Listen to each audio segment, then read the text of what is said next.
Dia tarik dari kursi, dia tembak telapak kakinya itu di depan semua tim, dilempar langsung dari balkon ke bawah. Saya pada saat itu dimintain uang 15 juta buat beli kamar. Jelas saya nggak bisa bayar segitu banyak. Dan sebagai hukumannya kita tidur jongkok, dicambuk pakai kabel.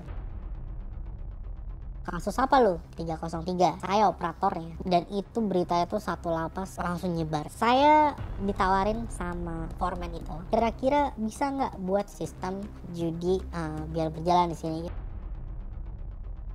Ada link di mana narapidana ke sipir langsung jadi uang. Bukan dari narapidana ke tempat jasa transfer baru ke sipir, tapi langsung ke sipir. Ada 4 kasus besar penipuan dan hanya satu yang bisa keungkap.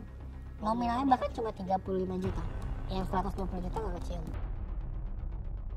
Peredaran narkoba di penjara tuh bisa dibilang mudah. Kita sebutnya itu apotek, seperti layaknya diskotik kayak gimana.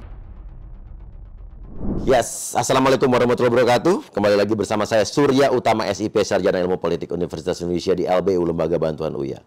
Oke, kali ini saya bersama seseorang laki-laki. Tidak saya tampilkan identitasnya. Sebut saja namanya, kalau perempuan kan biasanya Mawar. Nama bunga ini apa ya? Sebut saja namanya Siomay. Kenapa begitu? Karena apa yang akan diceritakan ini mengagetkan. Ini berhubungan juga, tadi saya hari ini baru lihat, saya baru merepost ada berita seorang sipir pamer harta, seorang sipir lapas di Lampung pamer harta Harley Davidson dipindah tugaskan. Nggak heran. Justru ini yang harus kita tekankan dan kita push praktek-praktek di dalam lapas itu seperti apa sebetulnya dan kenapa ini tidak tuntas-tuntas. Dia ini adalah seorang pria yang sudah keluar dari penjara, dari lapas, oke, karena satu kesalahan, tapi banyak kesaksian yang akan dibeberkan di sini mengenai praktek-praktek yang terjadi di dalam lapas. Oke, Mas, gimana awalnya? Ini juga akan berhubungan dengan ini ya. Kemarin banyak TKW-TKW yang mengalami scam, love scam, kasus scammer, diperas dengan iming-iming percintaan dulu, dipacarin, nanti ada screenshot video bugil, nanti diperas uangnya dan banyak memang banyak sekali pelakunya saya investigasi ternyata ada di dalam lapas berbagai macam daerah. Kok bisa? Ini juga akan ada kesaksiannya di sini. Ya. Gimana, Mas? Oke, pertama semua berawal dari ketika saya bekerja dengan seseorang sebagai operator judi online. Operator judi online. Saat itu di 2019 mungkin tidak se-hype sekarang itu. Kita masih nge-build. Ketika sekarang itu lagi zamannya orang pada main slot, zaman kita tuh QQ itu lagi ramai. Saat itu ini kita sedikit story saya waktu itu ya. Pada saat itu ketika saya masuk ke pertama kali itu berawal karena awalnya saya ini dikirim ke Kamboja. Ke Kamboja? Ke Kamboja. Di 2019 gitu ya. Ketika orang masih belum tahu seperti sekarang gitu ya. Dikirim ke Kamboja untuk mempelajari katanya SEO, Search Engine Optimization. Oke. Dan web developer dan cara bikin website dan lainnya. Singkat cerita, H-3 sebelum saya pulang, saya dapat kenang-kenangan teman di belakang saya. Jadi pada saat itu tempat kerjanya itu letter U. Berarti belum judi online ya? Itu sudah judi online. Judi online. Judi online. Saya bertugas sebagai web designernya. Saya digital marketingnya. Saya SEO dan SEM-nya. Ketika itu kita bekerja sebenarnya bebas, kita boleh pegang handphone dan lain-lain. Yeah. Singkat tiba-tiba ada seseorang, boleh disebut gak nama kira-kira? Boleh. Namanya saya ingat namanya Zainal. Yeah. Dia entah orang Sumatera di Ogan Kumening Ilir atau entah Palembang atau Lampung, saya kurang tahu. Dia di Kamboja lebih dulu dari saya dan dia lebih lama dari saya karena dia ini sebagai operator pemilik panelnya. Jadi dia orang panel, orang panel slotnya, orang panel buat QQ-nya. Dia ketahuan menerima titipan dari orang di Indonesia untuk memenangkan akun tersebut. Jadi begini, P. Kalau kita main QQ, di gambar tuh ada 5 player gitu ya, atau 6 player. Itu yang asli player pemain itu cuma 2. 2 nih dari Indonesia nih korbannya. Iya, sisanya tuh orang kita semua. Sisanya orang. Betul. Si judi online itu. Iya. Nah, si orang ini udah dititipin buat yang salah satu dari 2 orang ini pemain untuk dimenangin akunnya.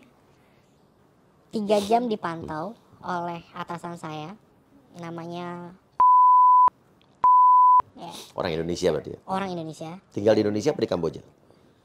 Di Indonesia. Di Indonesia. Daerah Jakarta. Jakarta.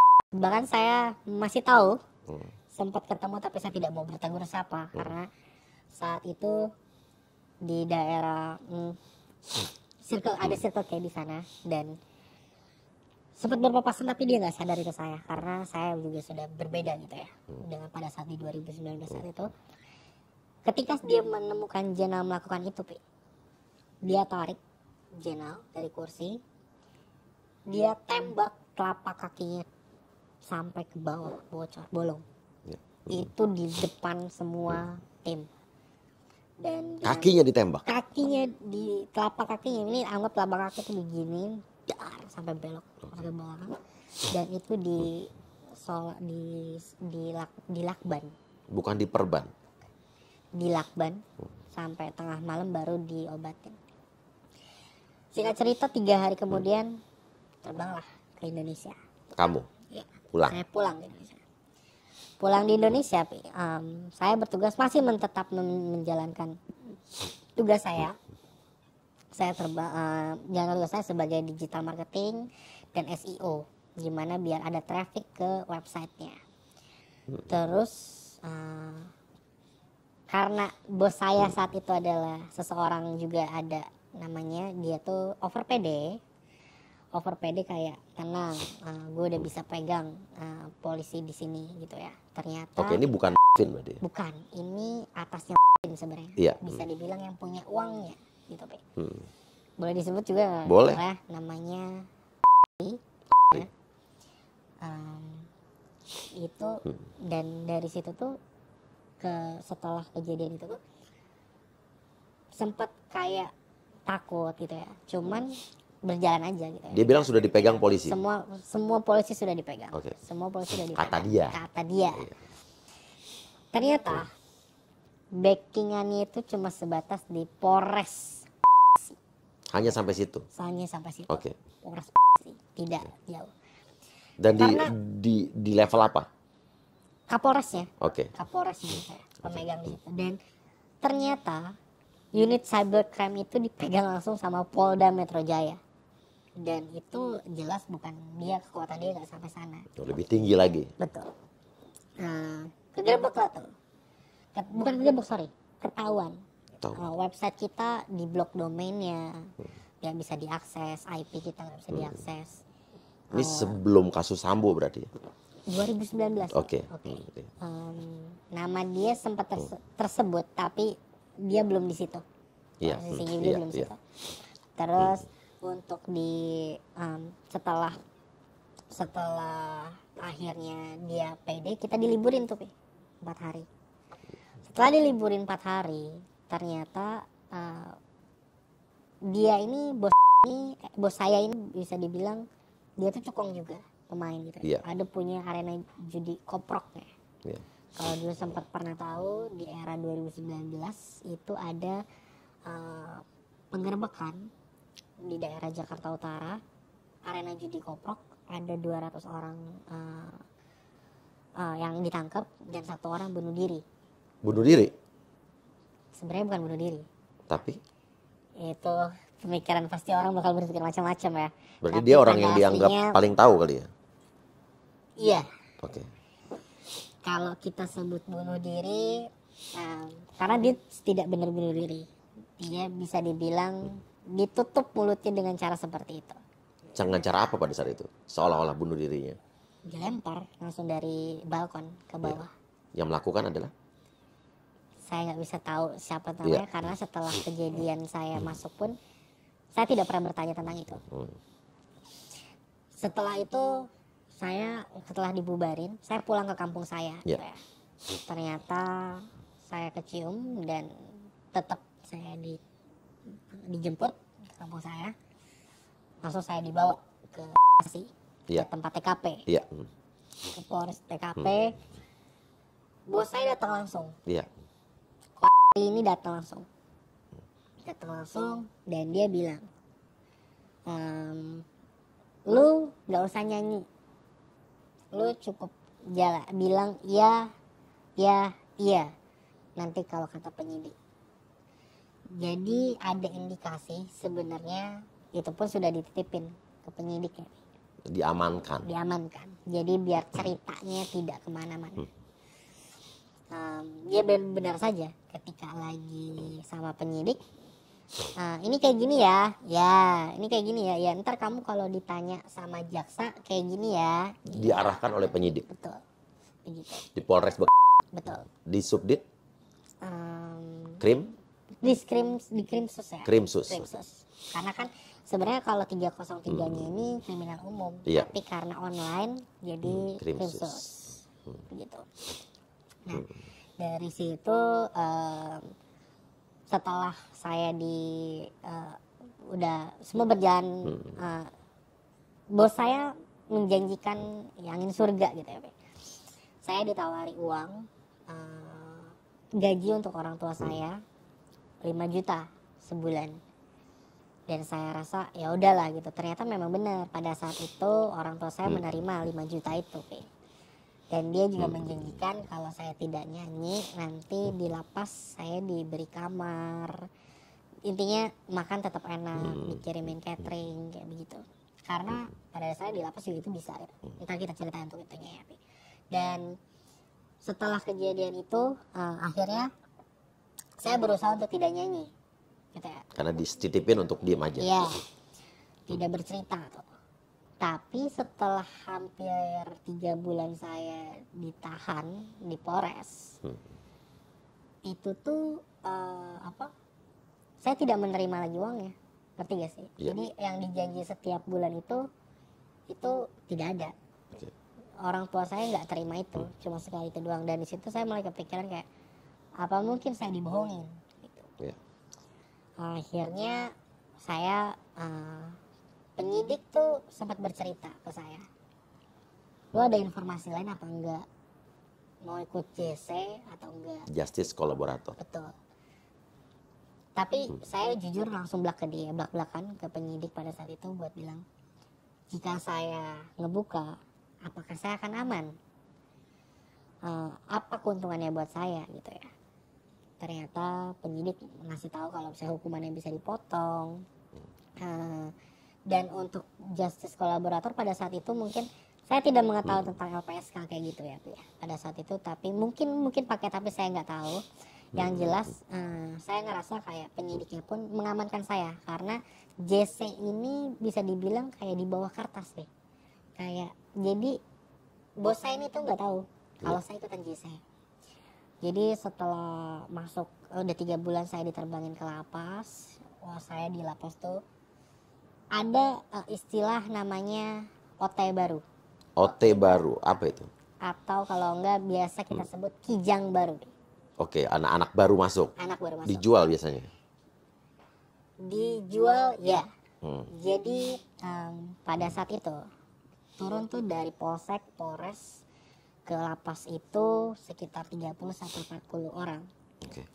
Dari 30-40 orang ini bisa dibilang mungkin 10-15 orangnya yang berpotensi terlihat kayak, karena gini, orang yang ada di sana itu melihat dari fisiknya. Ketika fisiknya bersih, tidak ada tato, sehat, gemuk, berisi, orang itu akan diambil sama gini. Alurnya adalah ketika kita dikirim, itu kita dilempar ke penampungan. Oke. Rame-rame tuh. Ya, dalam satu penampungan kapasitas 60 orang, kita diisi 240 orang. Wow. Itu tidur udah kayak ikan sarden. Itu belum vonis berarti. Belum. Jadi orang yang belum vonis semua pada di situ, dan orang yang belum putus dalam tanda kutip, uangnya belum selesai, itu di situ. Saat itu saya kebagian bisa dibilang apes gitu ya. Karena saya terlihat bersih, sehat, dikira saya Orang kaya. orang kaya. Terus akhirnya ditarik lah tuh sama salah satu brengos di sana. Brengos tuh semacam Penguasa. bukan ya, bisa Mafia? dibilang bisa dibilang mafia. Dia juga narapidana. Dia juga bisa dibilang preman ya. Iya. Dalam satu kamar, dalam satu penampungan itu ada 4 sampai 5 brengos. Iya. Satu brengos megang 2 kepala. 2 kepala Oke. anak baru yang berpotensi. Iya. Salah satunya saya. Saya pada saat itu dimintain uang 15 juta buat beli kamar. Jelas saya nggak bisa bayar segitu banyak. Jadi termasuk orang yang sebelah saya pun, yang satu orang lagi pun nggak mampu saat itu, karena memang kita bukan orang berada. Dan sebagai hukumannya, di hari pertama kita masuk, kita tidur jongkok. Kita tidur jongkok dari jam 9 malam sampai jam setengah 5 pagi. Jadi setiap setengah 5 pagi itu dibangunin dengan cara mereka nyemprotin kayak selang isi air, disemprot buat ngebangunin, buat kita sholat gitu ya. Iya. Jadi orang pada sholat gitu. Dari situ, itu di hari pertama begitu. Di hari kedua pun saya belum bisa keluar uang karena Iya. keluarga memang tidak bisa membantu. Iya. Saya kalau bahasanya tuh dikabelin tuh, dicap pakai kabel. Dicap. Pakai kabel. Pakai kabel. Dan saya nggak tahu kalau ternyata video itu tuh direkam dan itu dijadikan bahan buat nanti ke keluarga minta uang. Oh, jadi saat kamu dicambuk, Itu direkam. Orang brengos-brengos di Iya. situ. Dan nanti mereka bilang, ntar kalau lu minta ke orang tua lu ini, tapi awas lu, keluarga lu jangan bocor kemana-mana, kalau enggak gue bikin lu nggak ada di sini. Saya cerita, dan itu cukup berhasil, dan itu cukup melatih seseorang di penjara menjadi keterbiasaan.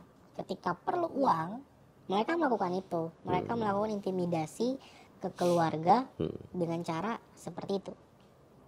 Kayak misalkan, ini kita loncat dulu Iya. Kalau kita tahu semua efek kriminalitas yang ada di lapas itu 80 sampai 90% tuh terjadi karena Narkoba. Ya. Oke. Sekalipun dia kriminal nih, sebenarnya ujung-ujungnya mereka butuh Narkoba. ya. Mereka tuh sebenarnya suka ganja, sabu, inek.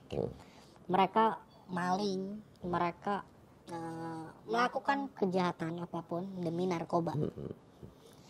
Ketika saya bukan menilai diri saya sebagai soalim atau gimana, saya masuk penjara karena keluarga mencari nafkah gitu ya, dengan cara yang salah saat itu. Saya melihat miris saat itu. Ada seorang anak kecil umur 19 tahun, seumuran saya pada saat itu. Dia nelfon ke orang tuanya sambil teriak-teriak, sambil ada dijepretin penggaris. Seakan-akan dapat suara, seakan-akan dicambuk. Padahal penggaris itu nggak ke badan dia, Ke tangan doang. ke tangan doang. Gitu cuma bilang, "Ma, aku dipukulin. Minta duit 1 juta." Dikirimlah 1 juta buat sabu di dalam. Nah, ini juga hal yang kenapa di lapas ini dari awal masuk udah ada yang namanya sistem uang di sini. Mulai dari orang yang kelihatan bersih, kaya, banyak uang, itu bakal dimintain uang nominalnya langsung besar 15 juta. Apalagi kalau dia adalah seorang public figure atau enggak dia punya kasus yang special case. Kayak kalau dia artis dimintanya 25 sampai 30 juta. Oke. Kalau misalkan dia kasusnya penggelapan atau pencurian tapi nominalnya di atas 10 M gitu, ya pasti nominal mintanya juga pasti beda. Nah itu. Dan setelah semua berjalan, saya perlu waktu hampir 2 bulan untuk melunasi utang dari awalnya 15 juta tuh, saya akhirnya putus di 7,5 juta. Tawar menawar. Betul. Dengan si brengos tadi. Betul. Siapa yang bayar kamu segitu? Yang ngasih uang siapa? Orang tua. Orang tua. Orang tua saya harus ngemis. Orang tua saya ngemis dan ngirimin uang.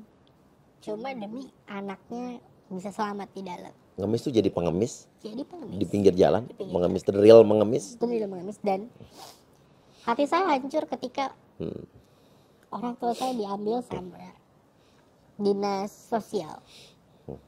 Saya dapat kabar kalau orang tua saya ditangkap sama dinas sosial, tapi untungnya dibebasin lagi dengan catatan tidak boleh mengemis lagi. Tapi karena saat itu memang dibutuhkan, mereka pindah tempat ngemisnya biar tidak ketahuan dinas sosial pada saat itu. Butuh waktu hampir 2 bulan baru selesai 7,5 juta, dan itu pun bertepatan saat saya vonis malah.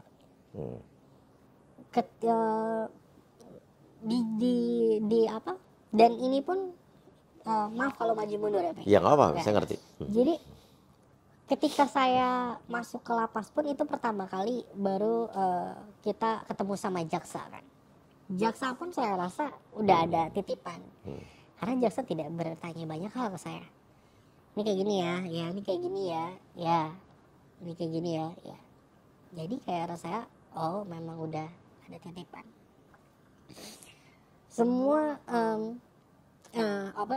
berjalan mulai dari dakwaan. Saya dibacain dakwaannya, yang asalnya saya tersangka jadi terdakwa. Terus minggu depannya datang lagi sidang, kesaksian dari penyidiknya. Terus setelah itu tuntutan saya ini jujur, karena pada saat itu yang kena judi online ini kan sebelum saya ketangkep tuh, udah 3 orang lebih dulu ketangkep. Ya. Mereka ini tuntutannya 7 tahun, 8 tahun, sama 6 tahun. Yang punya judi online mungkin ya? Bawahnya langsung. Saya masih di bawahnya lagi kan. Jadi ini orang yang lebih lama kerja sama yang tadi yang punya. Nah, Di bawahnya juga yang ketangkap? iya. Iya. Tiga-tiganya. Oke, sebelum kita lanjut, itu beroperasinya di mana ya? Ini beroperasi di Ada kantornya atau di Bekasi. apa bentuknya kantor? Gedung, Gedung. dan itu kita dia bisa seakan-akan nggak terlihat. Oke. Jadi orang tuh nggak ada yang sadar. Orang pasti hanya berpikir kayak, oh dia punya TK gitu. Ya. Ya image-nya pasti ini orang baik-baik punya TK. Iya. Kalau bahasa penjara itu nyaru ya. Jadi Iya. orang nggak akan sadar. Iya. Nah, Oke, kita balik lagi ke setelah vonis. 3 orang kena itu, mereka dapat 7 tahun. Saya ini tiba-tiba ketika dibaca tuntutan saya cuma 2 tahun. Iya. Di situ saya nangis. Kuasa Allah gitu ya. Saya nggak tahu kenapa kayak begitu. Tiba-tiba setelah tuntutan, penyidik samperin saya. Oke, tuntutan udah ringan. Sekarang gue minta lu kasih tahu di mana aja tempat Judi online yang lain. link yang lain. Iya. Saat itu yang saya pernah datengin itu adalah yang di Jakarta Utara, di Tangerang, di Cilegon, di Surabaya, sama di Cirebon. Itu apa? Ruko gedung juga? Dan itu offline. Offline. Offline. Judi bener the real judi konvensional. Ada kayak mesin dominonya, Ya. ada arena judi koproknya, ada QQ-nya, Iya. cemenya, semua ada di situ. Dan rata-rata bentuknya tuh sebenarnya bukan gedung, apartemen, Iya. kayak penthouse luas gitu, dan ada 3 meja atau 4 meja gitu ya. Dan itu yang ketahuan ternyata yang di Surabaya gitu ya. Kamu pernah datang ke situ? Pernah. Itu berarti di bawahnya tadi semua. Kalau di bawahnya saya kurang tahu. Iya. Tapi yang pasti adalah dia ini kayak ada sangkut pautnya. Karena sebenarnya semuanya kan ngeling ya. Saya nggak tahu apa dia juga punya saham di bagian sana atau enggak. Itu yang ngebuat kalau sekarang karena kemarin FS kena, Iya. semua goyang kan. 303. Ya, semua goyang. Bisa dibilang orangnya tuh sebenarnya orang yang pemain lama. Iya, iya. Jadi semua ini memang ada karena beliau pada masa itu beliau belum kayak sekarang udah ketangkep Iya. kasusnya. Dan saya juga nggak tahu pada saat itu siapa yang berkuasa dan megang Iya, itu iya. siapa. Jadi saya kurang paham. Itu ketahuan yang di Surabaya. Itu yang ngebuat hukuman saya ketika vonis 1,5 tahun, 1 tahun 6 bulan. Saya mungkin jawaban atas doa-doa saya juga, saya hanya menjalani 9 bulan. Setelah yang Surabaya kamu ungkap. Iya, dan itu terbukti. Iya. Saya masih ingat nih, saat dimana hakim saya pada saat itu perempuan bertanya kepada saya saat pledoi, kenapa kamu melakukan pekerjaan ini? Karena saya tidak ada pekerjaan lain. Iya. Saya harus menghidupi kedua orang tua saya. Mereka sudah tua, saya juga anak satu-satunya. Itu hakim tiba-tiba mencoret-coret gitu ya, Pak, surat gitu, dan dia langsung ngebacain vonis gitu ya. Dia bilang oke, langsung vonis aja ya katanya. Dengan ini menyatakan saudara Iya. bersalah, dijatuhi hukuman 1 tahun 6 bulan. Ternyata ketika saya harus menandatanganin surat vonisnya tuh, saya melihat di situ vonis saya di situ tuh 2 tahun 6 bulan malah di atasnya tuntutan Oke, sebetulnya. jaksa, sebetulnya. Tapi karena saya bercerita, saya bekerja karena terpaksa, saya menghidupi orang tua, hakim mencoret itu angka 2-nya jadi angka 1. Itu yang ngebuat menurut saya kayak, ya Allah, ini mukjizat buat saya. Sampai akhirnya berjalan setelah vonis ini, pulanglah ke lapas. Ternyata selama saya lagi sidang, di sini pun ada permainan. Banyak sekali titipan-titipan dari orang yang lagi sidang itu ternyata masukin sesuatu. Boleh pinjam sendal Papi? Boleh? Iya. Sendal seperti ini, Iya. dimodifikasi, dibolongin, Sendal dibolongin. Iya. Oke. dibuka, Dibuka. Oke. dimasukin sesuatu, Mhm. ditutup dan diinjak, dibawa pulang ke lapas. Narkoba. Narkoba, itu sabu, entah ganja. Untuk orang yang keluar untuk sidang. Iya, jadi Oke. bisa dibilang kalau kita tuh kurir kan. Iya. Mungkin orang lebih biasa sebutnya kurir. Mungkin hal itu udah hal kasus yang lumrah di lapas. Karena banyak sekali kasus menyelundupkan narkoba ke dalam lewat narapidana sidang menggunakan sendal. Ke satu sendal. Yang kedua yang lebih mencengangkan, saya saat itu bersidang sama salah satu public figure, Oke, artis berarti. artis. Narkoba Papi pasti. kenal ya. Pasti narkoba. Ya. Iya. Papi pasti kenal. Iya.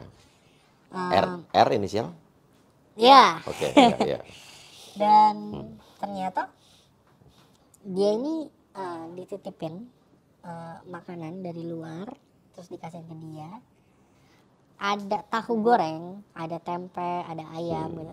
Ternyata di dalam tahu gorengnya ada, kalau bahasanya karena saya bukan pemakai ya, jadi saya kurang tahu, entah linting atau ampel atau itu Iya. intinya ada 3 linting atau 3 ampel tuh di dalam tahu tersebut. Di dalam tahu. Di dalam tahu.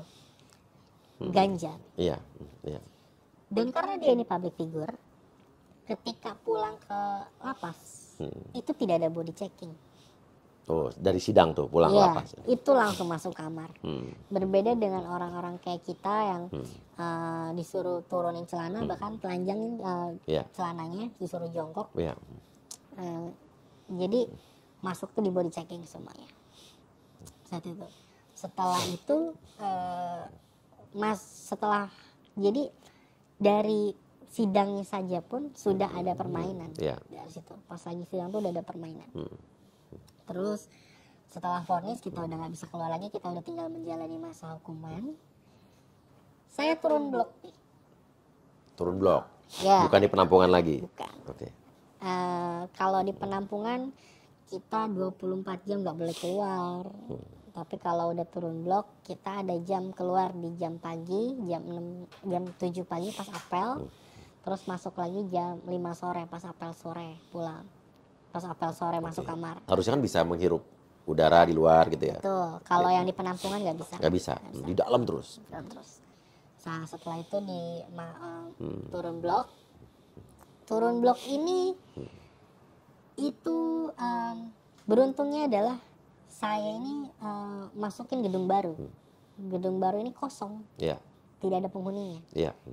Saya penghuni pertamanya. Jadi tidak ada lagi otean atau kijang baru yang disebutnya. Karena Oke. kita yang pertama. Iya, iya. Setelah kita isi, kita perbaiki, kita cat kamar semuanya. Ada satu orang yang beli kamar. Iya. Ya. Kalau papi tahu, di dalam itu satu lantai itu ada 20 kamar. Satu lantai, oke. Ya. Jadi itu ada 4 lantai. Oke, 80 kamar. Betul. Dan 80 kamar, setiap kamar ini ada KM-nya, Pi. Penjaga kamar. Kepala kamar. Ya, kepala kamar ini. Kalau kita mau jadi kepala kamar, kita mesti bayar 15 sampai 25 juta. Untungnya apa dia bayar segitu? Gini. Dalam satu KM ini narapidana juga kan ya? narapidana juga. Dalam satu sel, dalam satu kamar itu ada 20 orang. Satu orangnya wajib bayar 500.000 setiap bulan. Wajib. Wajib. Semua narapidana. Semua narapidana. Jadi dikali 19 orang ya, kan terkecuali KM ya. KM, Ya. oke. Jadi dikali 19 orang, 9,5 juta. betul, Iya. setiap bulan. 9,5 juta ini 2,5 juta untuk KM-nya. Oke. Oke. 2,5 juta untuk, nah ini ada lagi satu lagi gini, Pak. KM itu penguasa kamar. Ya. Dan satu blok ini kan ada 80 kamar. Iya. Blok ini dikuasai sama satu orang. Namanya apa tuh? Foreman. Foreman. Ya. Kalau kita sebutnya omen. Oke, jadi foreman itu membawahi KM-KM. Iya, dia pemilik gedung ibaratnya. Oke, di blok itu. Begitu. Iya. Jadi dia berkuasa atas blok kita. Dan itu pun bayar juga, Pi. Berapa untuk jadi foreman? Setorannya? Tidak ada setoran, tapi selagi dia tidak bermasalah, dia cukup bayar 1 sampai 1,5 M. 1,5 miliar Betul. bayar ke Petugas lapas yang saya bahkan nggak tahu uangnya sampai mana. petugas lapas nih di level apa? Mungkin sampai ke kalapas, saya nggak tahu. Cuman pasti Yang pasti keluar segitu. untuk jadi foreman. Foreman. Ya. Untungnya apa dia jadi foreman bayar ngeluarin duit 1,5 miliar? Dia berkuasa untuk dapetin, kan yang tadi saya bilang 9,5 juta itu 2,5 jutanya untuk KM, ya, 5 jutanya untuk foreman, Oke, berarti 2 jutanya untuk petugas. oke, ada berapa blok tadi? 4 blok. Ada satu blok, Satu blok. 4 lantai. Oke, Jadi perhitungannya satu kamar kan 9,5 juta iya. dikali 80 kamar, Mm-mm. ya, itu udah Jadi satu foreman bisa dapat berapa sebulan? bersih di angka 500. Jadi 3 bulan lu balik modal. Ya, itu yang menyebabkan foreman saya yang saat itu saya bebas, selang 6 bulan dia bebas juga, dia sekarang masuk lagi. Ketangkap lagi? Dia lebih bilang kayak gue lebih gampang nyari duit di dalam. Oke, tunggu. Foreman kamu berarti orang berduit dong? Bisa Orang bayar, berduit, bisa karena bayar 1,5 miliar. Dia ini kasusnya masukin 23.000 pil ekstasi Ke Saya kurang tahu, nggak tahu ke lapas entah perdagangan. Hmm. Vonis dia 15 tahun. Dan dia bilang ke saya, saat di dalam lapas itu lebih aman, nggak kesentuh Untuk melakukan kejahatan apapun. ya. Mau menjual dari dalam semua gampang. Orang di luarnya banyak nih, kuda kalau bahasa kita tuh, kurir ya. Iya. Kurir tuh kuda disebutnya. Kuda tuh di luar tuh banyak, dan kuda-kuda ini tuh tipikal kuda-kuda orang lama yang udah pernah masuk keluar jadi kuda, masuk lagi keluar jadi kuda, masuk lagi. Karena mereka sendiri pun merasakan nikmat uang itu. Oke. Foreman ini berarti kamu keluar, dia keluar. Berarti dia udah 15 tahun di penjara. Dia sudah 15 tahun, jalanin 13 tahun lebih saat itu. Ketika saya pulang di bulan Juni, dia pulang di bulan Desember. Di Bebas. Januari, bebas. Di Januari kita ketemu. Dia berbicara sama saya tentang, saya pusing kalau di luar. Barang saya susah muter. Narkoba berarti. Ya, saya kaget. Saya pikir dia sudah tobat gitu ya. Saya tanya, masih main gituan? Di situ saya langsung jaga jarak, nggak mau, karena saya rasa itu terlalu high risk buat saya. Dia bilang, nawarin ke saya, mau nggak ikut saya, katanya. Uang kamu enak, duit banyak. Masuk penjara lagi. Ya, jadi SPK dia. Dengan cara apa dong? Dia dengan sengaja kayak membuka jaringan dia sendiri. Mungkin dengan ekstasinya kena. Dan saya dapat cerita dari dia kalau dia tuh pun punya orang backingan dari BNN. Oke. Yang ngebuat ibaratnya jangan sampai hukumannya Mati. ya Oke. ya maksimal 15 tahun lah. Kan oke. Gitu. Jadi sengaja menangkap diri dia sendiri, Betul. menjebloskan diri sendiri biar Ya. masuk penjara lagi. Iya, dan itu disettingnya sama orang BNN. Itu kata dia. Kata dia ya. Oke. Itu off the record, maaf sebelumnya. Iya. Bila mana Iya. ini salah atau gimana, tapi dia sendiri yang bercerita seperti itu. Iya. Karena dia bilang kalau tidak seperti itu, anggap aja ini bukan settingan. Iya. Dan dia ditangkap langsung sama Polda. Iya. Hukuman dia dengan, maaf ya, barang bukti mungkin 1 kilo sabu, Iya. itu udah pasti mati. Iya. Karena pada saat itu juga di waktu yang bersamaan, saya ini ada dimasuk di gedung baru ya. Di gedung lama, foreman gedung lama itu beda lagi. Foreman gedung lama ini kasusnya itu 250 kg sabu. Beritanya ada sampai sekarang nggak akan hilang, dan dia vonisnya mati. SPK-nya berempat, yang 3 orangnya, yang 1 kepalanya dia mati, yang 3-nya vonisnya 18 tahun. Itu beda gedung kalau sama saya, jadi saya kurang begitu tahu. Tapi yang saya tahu ini dia, dan di 2021 dia nawarin saya, toh kalau mau keluar tinggal keluar.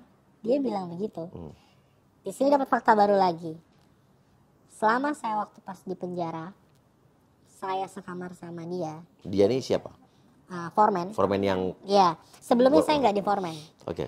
Singkat cerita, Oh gimana gitu? Soalnya, gimana kamu bisa berkenalan dengan foreman dan akhirnya mencari duit di situ bersama foreman di dalam penjara? gini, orang sempat mengetahui saya tentang kalau saya ini orang judi online. Orang sempat awal masuk, orang pasti cuma bertanya, kasus apa lu? 303. Terus orang pasti bertanya kayak, napi lain bertanya, wih judi mulu lu. Terus saya bilang, saya nggak judi, saya operatornya. Dan itu beritanya tuh satu lapas Tahu. langsung nyebar. Kayak hal-hal yang menurut saya, maaf ya, bodoh bertanya kayak, mau dong dimenangin kayak gini, come on. Saya aja tidak punya, nggak ada akses ke situ, apalagi di penjara. Sebelum lanjut pertanyaan saya, Ya. kamu operator judi online. Orang main judi online tuh ada nggak sih pernah dia menang besar itu jadi dari judi online? Menang besar itu semua settingan. Settingan. Saat kita pertama, akunnya udah kita setting dan kita kasih untuk di endorse. Beberapa public figure yang mungkin papi tahu, sebelum di kemarin ketika COVID tuh di 2021 2022 banyak sekali YouTuber terus selebgram belak-belakan dengan terang-terangan dia mempromosikan judi online slot gitu ya. Dapat uang 80 juta, 120 juta. Itu akun udah kita buat dan kita setting sebelumnya. Biar menang. Oke. Satu itu. Iya. Kedua, harus ada yang di garis bawah ya.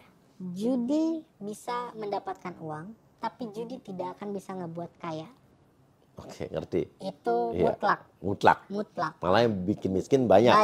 Okay. Nah, jadi semua ini yang kita main ini tidak hanya uang, tapi psikologis orangnya.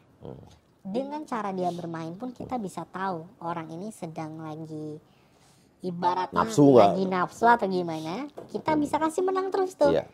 Jadi ketika nanti dia lagi main lagi, orang psikologis orang itu seperti ini, ketika dia lagi nafsu, kita kasih menang. Jadi dia bakal main lagi di besoknya. Ketika besoknya dia udah mulai santai, udah gue bisa menang kok. Kita habisin di situ.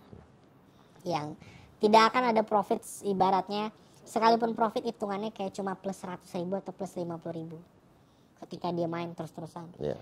Bullshit orang ketika ngomong di tongkrongan ngomong, kemarin juga saya dapat 3 juta. Kemarin juga dapat 8 juta. Coba, apakah dia pernah bercerita dia pernah loss sampai 10 juta? Oke, nggak mau mungkin, cerita. Kan? Ya. Jadi orang yang main judi online sebenarnya emang goblok berarti ya? Bisa dibilang seperti itu. Yeah. Karena semua yang dipermainkan itu adalah mentalnya, benar-benar mentalnya. Settingan. Di setting semua. Terlebih apalagi zaman sekarang. Zaman saya dulu, tidak ada top up menggunakan e-money atau e-wallet kan. Zaman sekarang bisa pakai GoPay, OVO. Apalagi sedikit-sedikit kalau saya masuk ke minimarket top up dana buat hal-hal kayak begitu kan, 100.000, 200.000, gak bakal menang. Saya sudah tahu itu dan itu mutlak itu terjadi. Oke, lanjut tadi ke orang tahu semua kamu judi online. Nah, saya ditawarin sama foreman itu, kira-kira bisa nggak buat di dalam di sini. Saya ini orang digital marketing dan SEO-nya. Jadi kalau bikin dari awal sampai akhir jelas nggak bisa. Itu ada orang cyber security dan lain-lainnya. Terus dia nawarin yang simple-simple aja. Ya akhirnya dia nanya perlu apa? Saya perlu laptop gitu ya. Sebelumnya dia nawarinnya justru ke komputer gitu, karena dia ini punya power. Jadi dia bakal ngomong ke orang petugas, mungkin nanti bakal sewa komputer petugas buat digunain gitu ya. Tapi ternyata disaranin akhirnya beli laptop sendiri. Saya pada saat itu dibeli laptop kisaran harga 30 jutaan. Apa tuh? Asus ROG. Wah, speknya lumayan. Ya, dengan lumayan speknya dan dibawa ke dalam lapas gitu ya. Ke dalam lapas. Itu ditenteng langsung sama dia. Gak ada petugas yang berani nyentuh dia. Dia bawa sama kardus-kardusnya. Si foreman ini? Iya, masuk. Coba dikasih. Perlu waktu 3 hari saya berpikir. Gimana caranya membuat sistem judi biar berjalan di sini gitu ya. Karena internal penjara? Iya. Lebih spesifik lagi adalah internal gedung itu. Oh, jadi judinya di internal lapas? Iya, di blok itu? Di blok itu saja. Jadi sampai blok lain tuh pada iri, pada pengen bikin gitu ya. Sampai akhirnya ada yang nitipin juga. Nitipin kayak nitip nomornya ntar di sini. Apa ya metodenya? Gini. Karena pada saat itu juga pada dasarnya judi ini gimana cara kita meraup uang orang, yang menang kita kasih sebagian. As simple as that kan. Judi itu seperti itu. Jadi ketika kalau misal kita saat itu saya terpikir bikin grup Telegram. Grup Telegram yang isinya adalah orang-orang yang punya handphone di dalam. Satu fakta yang harus kita dapat lagi garis bawahnya adalah di lapas handphone itu udah bukan hal tabu. Semua orang bisa pakai handphone. Semua orang bisa pakai handphone, asalkan satu aturannya ada petugas, kita harus menghargai mereka. Handphone sakuin atau disimpan. Kedua, tidak boleh mengupload situasi di lapas. dalam lapasnya. Begitu, itu kedua. Jadi saya pikir ya, karena saya pada saat itu masih polos, karena saya pribadi pun saya pegang handphone untuk kayak melepas kangen sama orang tua saya, sama teman-teman saya pada saat itu. Jadi saya nggak tahu kalau ternyata handphone di dalam itu pun dipakai buat hal-hal yang kerjaan yang sebenarnya kalau bahasa kita geledekan, Bi. Geledekan apa tuh? Nipuin orang. Ya, menipu di dalam penjara. Iya. Nah itulah yang sekarang lagi gue concern nih, scammer, love scam, terus abis itu ada scam berbentuk investasi atau Betul. part-time kerja di Betul. website online, belanja online tertentu. Betul. Itu banyak yang saya indikasikan terjadi di dalam lapas. Itu yang terjadi. Kenapa mereka itu melakukan, maksudnya kok jadi emang terorganisir, sipir juga tahu pasti, apa gimana? Begini, saat tadi kita awali pembicaraan harus putus ketika kita baru datang ke lapas tuh. Iya. Di situ aja kita sudah dikasih handphone sebenarnya, tapi dalam Dengan kamu bayar 7,5 juta. Iya. Iya.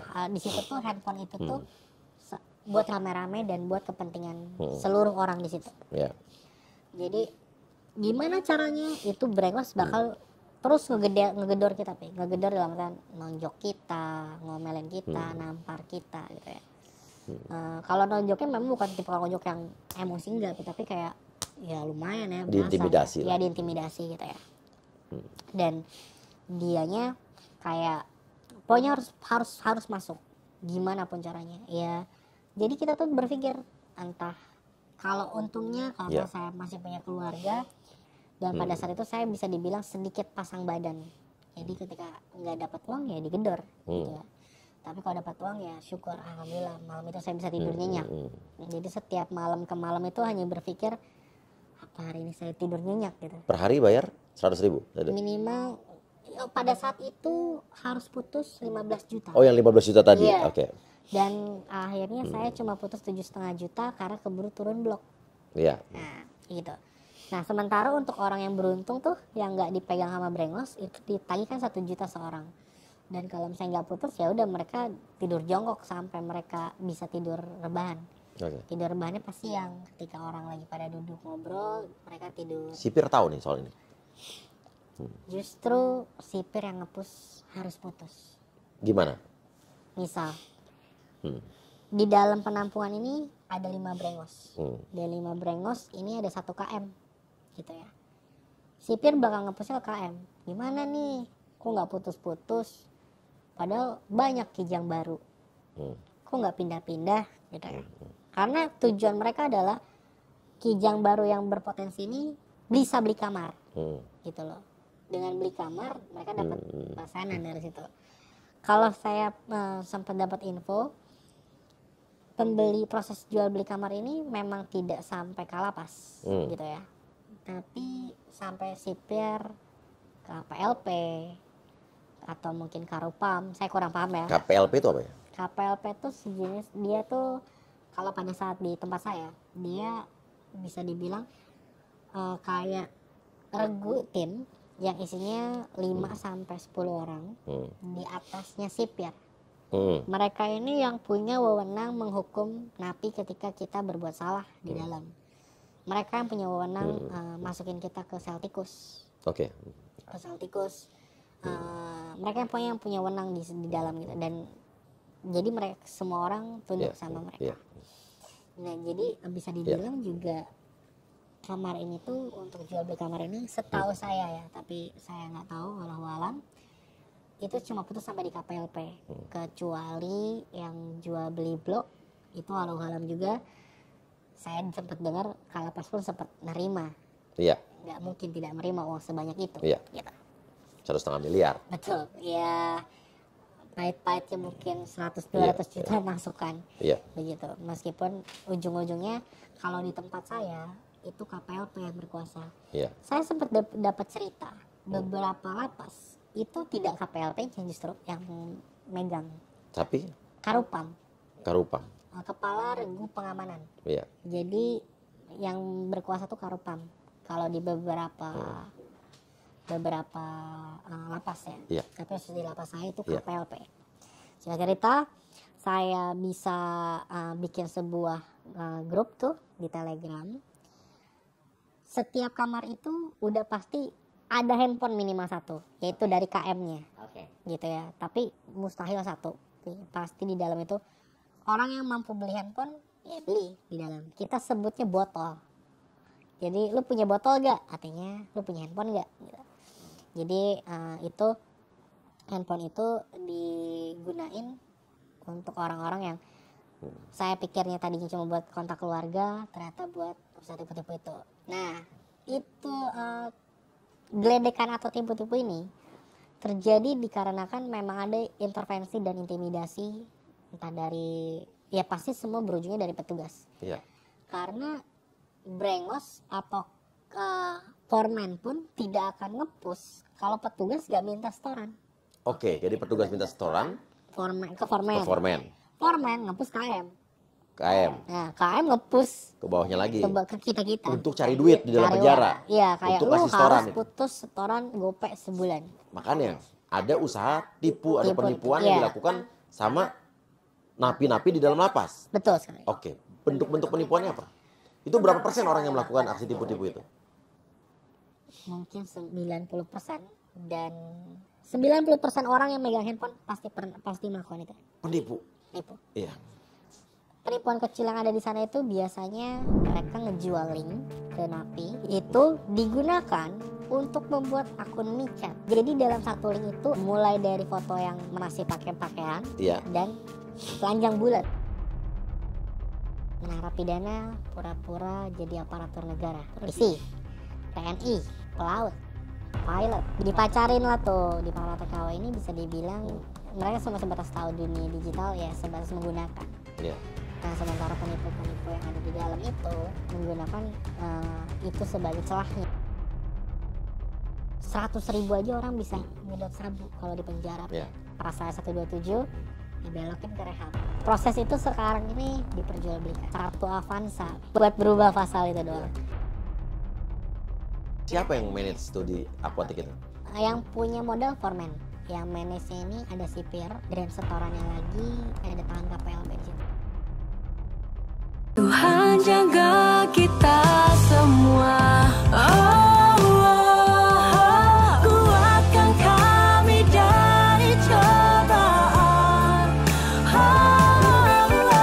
Hanya kepadamu Tuhan kami kan berserah. Kita pasti kuat. Indonesia jangan menangis.